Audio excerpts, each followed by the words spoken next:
Šiandien jūs noriu pakviesti į šių metų velomaratoną. Iki velomaratonas vyks rugpjūčio 18 dieną. Labai džiaugiuosi, kad riedučių rungtis gyvuoja, auditorija riedutininkų auga. Kad jūsų būtų dar daugiau, šiandien pasidalinsiu su jumis šiek tiek patarimų, kaip įveikti trasą greičiau, saugiau, užtikrinčiau, kad visas jūsų važiavimas velomaratone būtų sklandus. Taigi, daugumai riedutininkų super aktuali tema ir dažniausias klausimas žmonių, kurie ateina pirmą kartą pas mane į treniruotės, kaipgi man po velnių sustoti.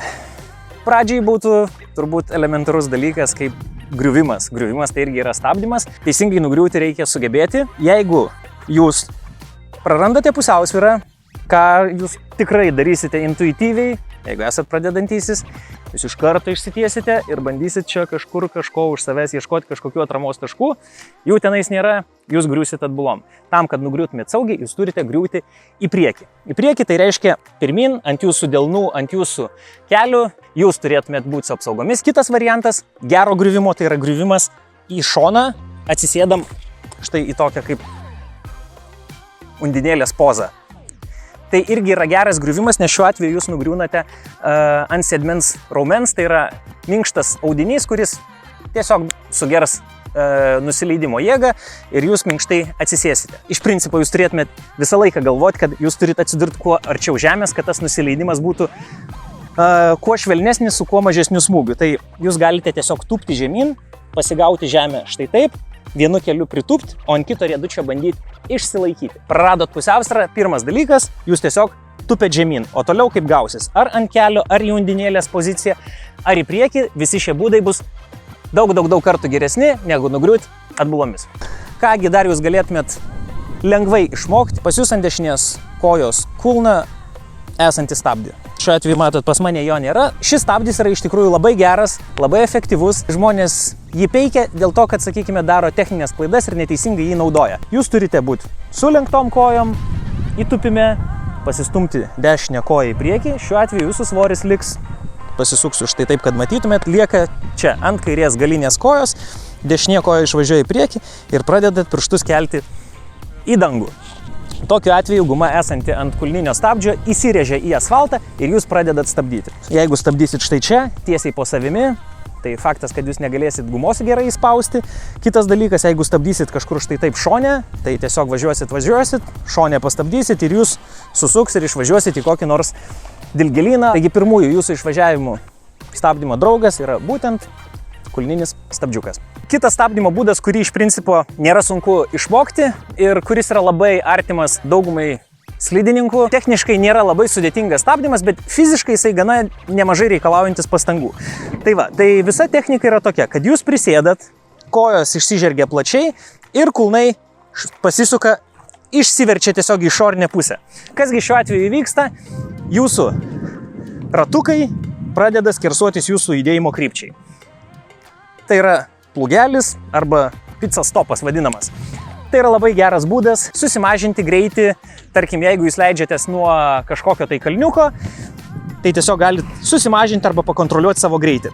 Svarbus momentai, turėkite omeny, kad turite būti įtupime, kad nebūtų jausmo, kad nugriūsite atgal, galite ištiesti rankas į priekį ir turite išlaikyti kojas plačioj pozicijoje. Išsibėgėjat, pradedat stabdyti plačiai ir pabaigėt stabdyti plačioje pozicijoje. Neduokit kojoms suvažiuoti.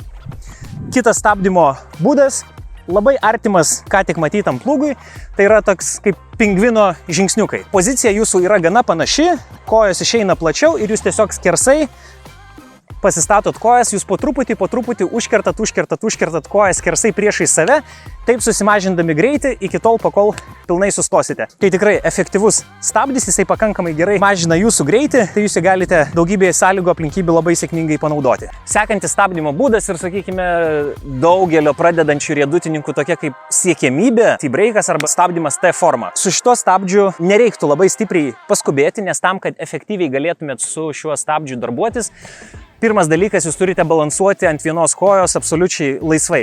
Kitu atveju jūs tiesiog, kai tik bandysite pastabdyti T formą, reiškia jūs pradės susukinėti, jūs būsite absoliučiai nestabilus. Išsibėgėjam, pritupėm, svoris ant kairės kojos pas mane ir dešinę koją aš velku už savęs tol, pakol pilnai sustoju. Atkreipkite dėmesį, kad jūsų svoris turi būti būtent ant priekinės, tai yra jūsų atraminės kojos. Jeigu šiek tiek svorio perkelsite į galinę koją, jūs iš karto pradės užsukinėti. Tai vyksta panašiai štai tokie procesai.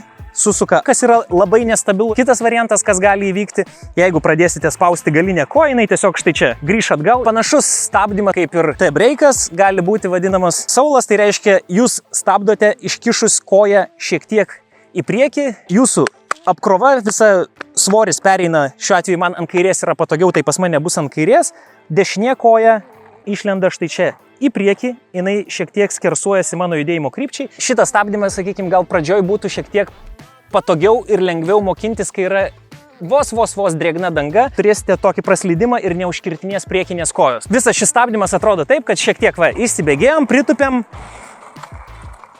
ir sustojom. Šitą koją, kaip sakyt, praslydinėja, jinai, matot, stovi skersai mano judėjimo krypčiai ir po truputį tolygiai mažina mano greitį. Visa tai, apie ką mes dabar kalbėjom, tai, sakykime, yra metodikos, kaip susimažinti greitį. Yra tam tikros stabdymo technikos, su kuriomis jūs užbaigėte visą stabdymo procesą, tai reiškia, jūs galutinai sustojate ir taip, sakykime, staigiau sustojate iki nulio. Mes prieš tai nagrinėjome štai tokį stabdymą, vadinamą į plūgą. Jeigu jūs važiuojat, šiek tiek prisistabdėt, jūs galite užbaigti stabdymą šiek tiek suvedant kojas priešai save. Kojos turi būti įtemptos. Jeigu kojos bus tokios palaidos, jūs tikėtina atsitrenksit su vienu riedučiu į kitą ir versitės tada per priekį. Tai op, ir sustoja abi kojos priešais jūs. Atkreipkite dėmesį, mano korpusas yra šiek tiek gale. Aš neduodu savo kūnui verstis į priekį, kadangi mane veikia inercija, aš turiu jai pasipriešinti. Kitas savęs sustabdymo būdas, toks galutinis užfiksavimas, galėtų būti pasisukimas 90 laipsnių kampu, atsistoju į žirklučių pozą, op, ir 90 laipsnių kampu pasisuku. Atkreipkite dėmesį, galinę koją išsinešu šiek tiek į priekį ir kitą koją žengiu dar žingsnį pirmin. Atsistoju gana plačioj pozicijoje, tai yra reikalinga tam, kad aš galutinai sugerčiau visą savo tą inerciją, visą savo judėjimo jėgą. Ir, žinoma, labai populiarus, bet nėra lengvas, ypač pradedančiam žmogui stabdymo sustojimo būdas, tai vadinamas hockey stopas. Judat, pasidarot šiokį tokį užmetimą ir užpjaunate abu riedučius, kad būtų saugiau, stabiliau, šiek tiek tokiam pražergtom kojom ir daugiau spaudimo duodat į kulnus būtent. Tai viskas atrodo štai taip. Kuo daugiau stabdymo būdų turėsite savo arsenale, tuo jūs laisviau jausitės važiuodami įvairiomis sąlygomis. Tai jums duos vieną labai didelį privalumą, kad jūs galėsite pradėti kombinuoti skirtingas stabdymo technikas. Būna situacijų, kad vienas ar kitas stabdymo būdas yra efektyvesnis pradėti stabdymo procesą, kitas pabaigti stabdymo procesą. Man asmeniškai kas patinka, perėjimas iš T-breiko į power slide. Su T-breiku aš nestabdau labai agresyviai, aš tiesiog susimažinu savo greitį ir persvertęs į power slide, užsikertu save, pilnai sustabdau. Kita visai nebloga kombinacija, tai perėjimas iš picos stabdymo į užkirtimus. Pasidarot kelis užkirtimus pabaigoje, save sustabdote. Galite iš plūgelio, sakykime, iš picos pereiti į štai šitą sustojimą. Kai kojos priartėja viena prie kitos, bet gink dieve, neleiskit kojoms atsitrenkti vienai į kitą. Žinoma, būna visokių ir neplaninių situacijų, kai stabdyti yra per vėlu, per rizikinga. Jūs visada turite labai gerą savo draugą, žolę, akimis susirandate lygesnį žemės paviršių, nestabdant drąsiai, visų greičių, važiuojate. Viena tik tai taisyklė, kad jūsų svoris privalo būti ant galinės kojos, priekinė koja išstumta, aiškiai išstumta į priekį ir labai svarbu, kad jūsų korpusas išliktų tiesus, reiškia jūsų svorio centras turi kabėti ties galinė koja. Tai šiuo atveju mes čionais turime akmenis, šlapią gruntą ir žolę, tai pabandysime įlėkti čionais. Ir štai tokioj žemoj pozicijoje jūs turite išsėdėti tol, pakol pilnai sustosite.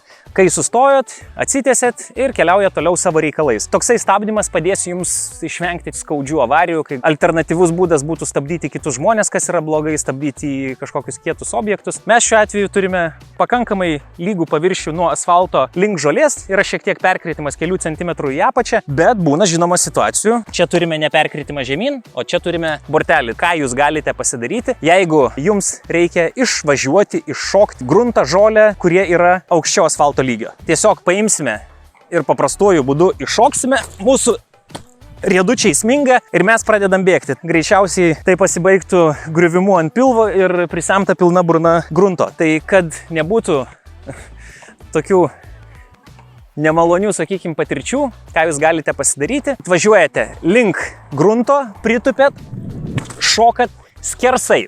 Atkreipkite dėmesį, aš savo judėjimo krypties atžvilgiu pasisukau 90 laipsnių kampu, nusileidau pakankamai plačiai ir didžioji mano svorio dalis ėjo ant tos kojos, kuri yra arčiau asfaltą.